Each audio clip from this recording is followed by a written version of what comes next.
Borosil renewable के investors को इस बात की चिंता सता रही है कि क्या चाइना और वियतनाम एंटी डंपिंग ड्यूटी लगने के बाद भी क्रॉस सेलिंग के माध्यम से भारत के अंदर पहले जैसा सस्ता सोलर ग्लास बेच पाएंगे। ये क्वेश्चन बिल्कुल जेन्युइन है, होना भी चाहिए। आज वीडियो के अंदर मैं यही कवर करने वाला हूं। इसके अलावा यूएस ने जो अभी रिसेंट टैरिफ लगाया है भारत के ऊपर 25% का, बोरोसिल रिन्यूएबल के ऊपर इसका क्या इंपैक्ट हो सकता है, इसके ऊपर भी मैं चर्चा करूंगा। देखिए, भारत सरकार ने चाइना और वियतनाम से आने वाले सोलर ग्लास के ऊपर एंटी डंपिंग ड्यूटी लगाया है, जिसका डायरेक्ट बेनिफिशियरी बोरोसिल रिन्यूएबल या इसके जैसी कंपनियां हैं। इसके पहले भी एंटी डंपिंग ड्यूटी लगने की वजह से ही बोरोसिल रिन्यूएबल के शेयर प्राइस ने 40 रुपए से 400 का सफर तय किया था। और ये बोरोसिल रिन्यूएबल के हर इन्वेस्टर्स को यह बात पता है, लेकिन इसका मतलब ये नहीं है कि इस बार ये 600 से 6000 का सफर तय कर लेगी। देखिए, पहले के स्टेटस और अभी के स्टेटस में बहुत डिफरेंस है। पहले कैपेसिटी और कैपेसिटी यूटिलाइजेशन का स्टेटस अलग था, अभी का कैपेसिटी और कैपेसिटी यूटिलाइजेशन का स्टेटस अलग है। अभी ऑलमोस्ट 100% कैपेसिटी के साथ बोरोसिल रिन्यूएबल प्रोडक्शन कर रही है और इसको बेच भी पा रही है। तो दोनों के कैपेसिटी यूटिलाइजेशन को आप समझिए। बोरोसिल रिन्यूएबल के बिजनेस फंडामेंटल के ऊपर मैंने एनालिसिस किया है, जो वीडियो डिस्क्रिप्शन लिंक में है, आप उसको रेफर कर सकते हैं। मैंने इसके अंदर बोरोसिल रिन्यूएबल के बिजनेस से रिलेटेड कुछ इंपॉर्टेंट ऑब्जर्वेशन जो आप इसके इन्वेस्टर्स को जानना बहुत जरूरी है, आपके साथ शेयर किया है। करेंट कैपेसिटी, वॉल्यूम रियलाइजेशन और फ्यूचर कैपेसिटी को लिंक करते हुए बोरोसिल रिन्यूएबल के फ्यूचर ग्रोथ को एस्टिमेट करने का कोशिश किया है और आपको सिखाने की कोशिश की है। आप उस वीडियो को देखें और समझें। फंडामेंटल एनालिसिस किसी भी स्टॉक के फ्यूचर को देखने के लिए जरूरी है, नहीं तो आपको इससे ओवर एक्सपेक्टेशन हो सकता है। मैं यह बिल्कुल नहीं कह रहा कि बोरोसिल रिन्यूएबल के बिजनेस में ग्रोथ नहीं है और इसके अंदर ग्रोथ पोटेंशियल नहीं है। इसके अंदर ग्रोथ पोटेंशियल भरपूर है। मैंने अपने पिछले वीडियो में क्रॉस सेलिंग के बारे में बताया था कि जब किसी कंट्री के ऊपर एंटी डंपिंग ड्यूटी लगता है तो वह कंट्री एंटी डंपिंग ड्यूटी से बचने के लिए सबसे पहले अपना माल उस कंट्री में भेजती है जिस कंट्री पर भारत ने एंटी डंपिंग ड्यूटी नहीं लगाया है। फिर उस कंट्री के रूट से भारत के अंदर अपना माल डंप कर देती है। इसी को क्रॉस सेलिंग कहते हैं। देखिए, चाइना का जिन कंट्रीज के साथ फ्री ट्रेड एग्रीमेंट है या फिर जिनके साथ उनका क्लोज बिजनेस रिलेशनशिप है, उन कंट्रीज का यूज चाइना क्रॉस सेलिंग के लिए करती है, जिसको ट्रांसशिपमेंट भी कहते हैं।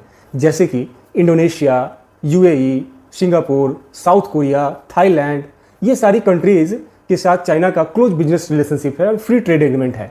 इन कंट्रीज का यूज चाइना ऐसा कर सकती है।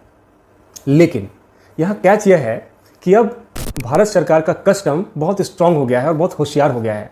अब ये लोग रूल ऑफ ऑरिजिन चेक कर रहे हैं। जब किसी कंट्री से कोई माल इंपोर्ट होता है तो रूल ऑफ ऑरिजिन चेक किया जाता है। डीजीटीआर और डीआईआर जैसी संस्थाएं इसके ऊपर काम करती हैं। डीजीटीआर यानी directorate general of trade remedies and DRI यानी कि डायरेक्टरेट रेवेन्यू इंटेलिजेंस। ये भारत सरकार की संस्थाएं हैं जिनका काम है घरेलू इंडस्ट्रीज को सेफगार्ड देना। ये लोग इंपोर्ट के वक्त रूल ऑफ ऑरिजिन चेक करते हैं और अगर रूल ऑफ ऑरिजिन में यह पाया गया कि सिर्फ एंटी डंपिंग ड्यूटी बचाने की वजह से चाइना ने अपना माल किसी और रूट से भेजा है, तो उस केस में एंटी डंपिंग ड्यूटी तो पे करना पड़ेगा, साथ ही साथ पेनाल्टी भी पे करना पड़ेगा। अब क्रॉस सेलिंग करना उतना आसान नहीं रहा, लेकिन एक इन्वेस्टर को एक नेक्स्ट लेवल पे जाके सोचना चाहिए। आप ये मान लीजिए कि चाइना क्रॉस सेलिंग में सक्सेसफुल हो जाती है और भारत के अंदर अपना माल पहुंचा देती है। चलिए, ऐसा भी हम लोग मान लेते हैं, लेकिन आपको मैं पहले ही बता चुका हूं, चाइना का भारत के अंदर माल बेचना प्रॉब्लम नहीं है बोरोसिल रिन्यूएबल के लिए। चाइना का भारत के अंदर सस्ता माल बेचना प्रॉब्लम है, क्योंकि भारत के अंदर डिमांड और सप्लाई के बीच में ह्यूज गैप है। भारत के अंदर घरेलू इंडस्ट्री जितना प्रोडक्शन कर ही नहीं पाएंगे कि भारत के सोलर ग्लास के डिमांड को सप्लाई कर पाएं। तो भारत को अभी भी 70 से 75% सोलर ग्लास इंपोर्ट ही करना पड़ता है और किसी भी कंट्री से इंपोर्ट करके लाएं। तो बोरोसिल रिन्यूएबल के लिए टेंशन है कि सस्ता बस ना बेचे, यही उसका सरदर्द है। तो चलिए देखते हैं कि अगर क्रॉस सेलिंग में सक्सेसफुल हो जाती है तो क्या चाइना सस्ता माल बेच पाएगी। बहुत कॉमन सेंस से समझिए। चाइना को क्या करना होगा यहाँ आने के लिए? सबसे पहले चाइना अपना माल किसी दूसरे कंट्री में भेजेगी। चाइना से उस कंट्रीज में ले जाने का भाड़ा आप ऐड कीजिए।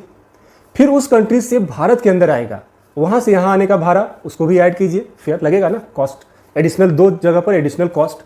उसके अलावा जिस कंट्री से आ रहा है, जो एक कंट्री के अंदर जो कंपनी ये सर्विस दे रही है, वो कंपनी अपना मार्जिन रखेगी 3 कट। ये 3 जगह जो मार्जिन का कट लगेगा तो चाइनीज एक्सपोर्टर के लिए ये थोड़ा कॉस्टली हो जाएगा। तो इस केस में आप मान सकते हैं कि चाइना पहले जैसा सस्ता माल तो क्रॉस सेलिंग के माध्यम से नहीं कर पाएगी। ऐसा कर पाना बहुत मुश्किल है। और मैनेजमेंट की रिसेंट कॉन्फ्रेंस कॉल को मैंने सुना और पढ़ा, उसमें भी मैनेजमेंट का भी मोर और लेस यही कहना है। तो क्रॉस सेलिंग से मुझे नहीं लगता कि चाइना पहले जैसा माल सस्ता बेच पाएगी और सोलर ग्लास की कीमत गिरेगी। इस वजह से तो ऐसा कुछ होने वाला नहीं दिखता है। मुझे लगता है कि मैं आपको समझाने में सफल हो पाया। अब बात करते हैं यूएस टैरिफ की, जो भारत के ऊपर 25% का लगा है। इसका बोरोसिल रिन्यूएबल के बिजनेस के ऊपर क्या इंपैक्ट हो सकता है, इसको भी समझिए। मेरे ख्याल से इसका कोई इंपैक्ट नहीं होना चाहिए। अब टेम्पररी न्यूज़ बेसिस पे और सेंटिमेंटल बेसिस पे इसके स्टॉक प्राइस में फ्लक्चुएशन हो सकता है, इसकी कोई गारंटी नहीं है, लेकिन फंडामेंटली कोई असर नहीं होना चाहिए, क्योंकि मैंने अभी अभी आपको बताया कि भारत के अंदर डिमांड की कोई कमी नहीं है। डिमांड और सप्लाई के बीच में एक बड़ा गैप है। भारत के डिमांड को पूरा करने के लिए भारत अभी भी सोलर ग्लास का इंपोर्ट करती है 70 से 75%। तो प्रॉब्लम वहाँ होगा जहाँ पर एक्सपोर्ट का स्टोरी ज़्यादा होगा।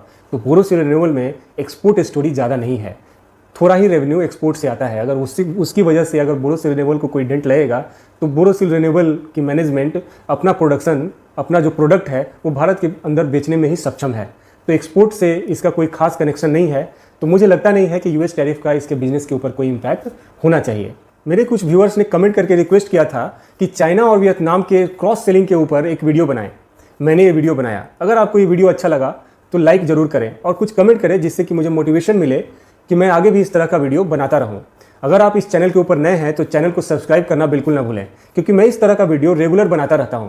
मैं इस तरह का वीडियो किसी तरह का बाय सेल रिकमेंडेशन देने के लिए नहीं बनाता, सिर्फ और सिर्फ एजुकेशनल और लर्निंग पर्पज़ के लिए बनाता हूं, जिससे कि आपके अंदर कुछ वैल्यू एडिशन हो पाए और मेरे अंदर भी कुछ वैल्यू एडिशन हो पाए। मैं ये वीडियो सिर्फ और सिर्फ आपके एजुकेशनल और लर्निंग पर्पज़ के लिए बनाता हूँ। We are not SEBI registered. Thank you.